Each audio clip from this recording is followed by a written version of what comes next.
Hi, my name is Bruce Macgregor. I'm an attorney with the firm Macgregor Erasmus. Ngimele izinkampani eziningi ezihlukene eNingizimu Afrika. Ngangisebenza ngaphansi kukaRay Zondo efemini yakhe ekuthiwa Martin Ozondo eThekwini.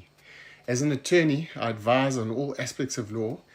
And having started out as a labor lawyer, I learned from the insides of a company what companies look like, how they work, and where the core lies. Because the core of a business is its people. The productivity, the strength, the knowledge lies with its people. Now, prior to going into the Covid-19 lockdown, we were a country that was weak. We had a weak foundation as a result of a weak rand, of being declared a junk status, of poor governance, of weak SOEs. And as a result, it's like building a house. We've had a very weak, broken foundation, on top of which we've now had the coronavirus and the lockdowns. Now, if you build a house on top of a weak foundation, as you all know, that foundation could give and the house could fall over. So we're in for very difficult times going forward, which unfortunately you're going to see businesses failing. We're going to see many retrenchments, and we're going to see hard times for all South Africans for the next 2 years. Now, just like everything in life, we really have two options when things get hard. We can either give up, or we can decide to fight for our livelihoods, fight for our families, fight to keep our businesses going, fight to keep our country competitive. Many years ago, I met an old man who had a business, and he gave me some wise advice. He said to me, when business is tough, don't retrench your marketing or advertising people. And he gave me an example of a boat. When a boat's in the sea and the wind dies down, you put up the biggest sail possible. And that is a good example, an idea for us going forward. We've got to look at where we're weak and strengthen that. We've got to look where we're unique and capitalize on that. Now, as a lawyer, I could sit and give you hours of advice, but I'd like to give a practical toolkit which you can rely on in going forward. So, as matters stand, as I'm sure many of you have seen in the media, for your businesses, the first step where you don't have work is for your staff to go home and for your staff to be paid into the Covid-19 TER scheme. There's also an option for businesses to apply for business continuity loans for a period of 3 months for all operational costs. And these are then interest and capital free for 6 months.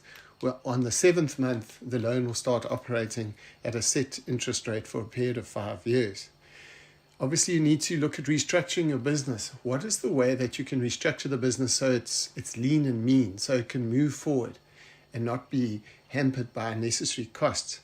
Now, unfortunately, that restructuring could come at the results or the losses of staff employment. It could result in the closure of parts of a business. But at the same time, we could see ourselves moving into areas where your business hadn't looked at it before. The fact that we've got a weak rand, it's not a bad thing if you can attract work from overseas. And we're very fortunate in the world. We've got Brexit that's happened, and UK is renegotiating trade deals all around the world. And we want our government to be first in line to negotiate a good trade deal so that we can do lots of manufacturing work, for example, here in South Africa. If you are in a position where you have to retrench, you need to then go through that process, which is for little retrenchment. There's no stipulated time. For the large retrenchments, there's 60 days. In that, there's a scheme called the TER scheme, which is different from the Covid-19 TER scheme. In this TER scheme, the CCMA administers a system where there are grants given to employees to try and avoid retrenchments, to have reskilling done.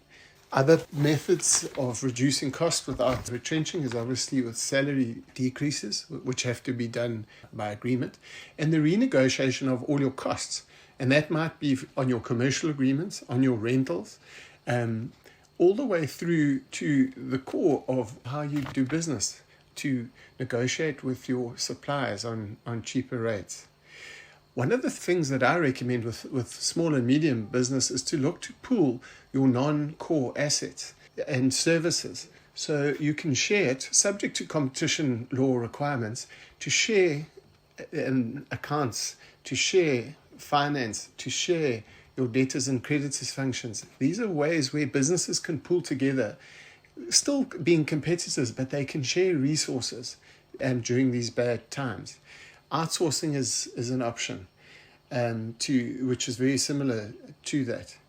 If none of this works out, then obviously you've got options of going into business rescue, which is done by the passing of a resolution, which is filed at the CIPC, or even a liquidation. And once you get to a liquidation, that's the end of the business. Now, in the time that I have had, those are a few words and a few ideas. If you wish to seek further advice, please feel free to contact me.